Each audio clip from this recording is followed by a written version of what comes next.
In this video, I'm going to show you how to fix the Steam slow disk usage issue. First thing we're going to do is open up Steam, and in the top left, click Steam and then click Settings. Now open, click Downloads, scroll to the bottom until it says Clear Download Cache. And what you need to do is press that button. You'll have to re-log back into Steam after you press. Next, at the very top, you want to look at your download region. What you need to do is ensure that the region selected is the closest to you. Some countries only have one, but other countries, as an example, the US, have many different download regions. So just ensure that you have selected the closest one. Once you do that, you'll have to restart Steam once again.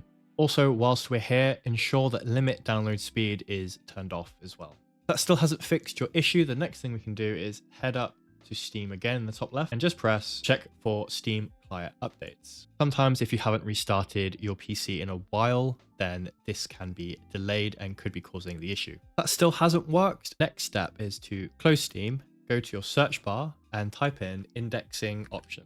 From here, press the advanced button, and then under troubleshooting, press the rebuild button.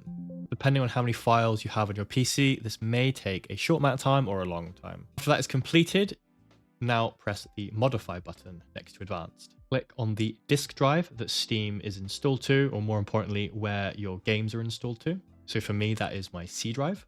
Then press OK. Click on your drive and then click advanced again and press rebuild again.